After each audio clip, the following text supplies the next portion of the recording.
10th ପଢ଼ିଥିବା ପିଲାମାନେ ଏବଂ ITI କିମ୍ବା ଡିପ୍ଲୋମା କରିବାକୁ ଚାହୁଁଥିଲେ ସେମାନେ ଏବେ କରିପାରିବେ।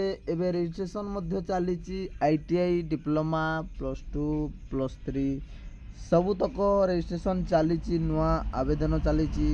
ସେଥିମଧ୍ୟରୁ ITI ଦେଖନ୍ତୁ, ITI ମଧ୍ୟ ଚାଲିଛି। ITI ତୁମେ ମଧ୍ୟ ନ୍ୟୁ ରେଜିଷ୍ଟ୍ରେସନ୍ କରିକି ନିଜେ କରିପାରିବ। ITI ନହେଲେ ଡିପ୍ଲୋମା ଚାହିଁଲେ ଡିପ୍ଲୋମା ମଧ୍ୟ କରିପାରିବ। ଦେଖ ଡିପ୍ଲୋମା କେଉଁମାନେ କରିପାରିବେ? ଯେଉଁମାନେ 10th ପଢ଼ିଛନ୍ତି, ଏକ୍ଜାମ୍ ଦେଇଛନ୍ତି, ପାସ୍ ମଧ୍ୟ କରିଛନ୍ତି, ସାର୍ଟିଫିକେଟ୍ ଆସିନାହିଁ, ଆଉ ITI କରିଛନ୍ତି ସେମାନେ ମଧ୍ୟ କରିପାରିବେ। +2 ଯେଉଁମାନେ କରିଛନ୍ତି ସେମାନେ ମଧ୍ୟ କରିପାରିବେ।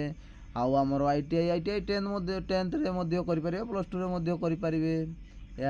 ଆଉ ରହିଲା +2 10th ପରେ +2 ଆରାମସେ କରିପାରିବେ। ଆଉ ରହିଲା +3 ଆମର ତୁମେ +2 ଯେହେତୁ କରିଛ +3 କରିପାରିବ ଆରାମସେ।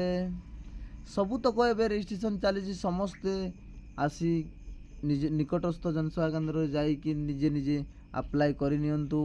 ନହେଲେ ଶେଷ ତାରିଖ କେତେବେଳେ ଯେ ସରିଯିବ କେଉଁଥିର କେବେ ବି ନିଜେ ଜାଣିପାରିବା ନାହିଁ। ତେଣୁକରି ସବୁବେଳେ ଅନଲାଇନ୍ ମାଧ୍ୟମରେ ଚେକ୍ କରୁଥାନ୍ତୁ, ଯାହାଫଳରେ କି ନୂଆ ଅପଡ଼େଟ୍ ସାଙ୍ଗେ ଚେଞ୍ଜ ହେଇଯାଉଛି। ଏହା ଥିଲା ଆଜିର ଭିଡ଼ିଓଟି। ରହିଲି, ନମସ୍କାର।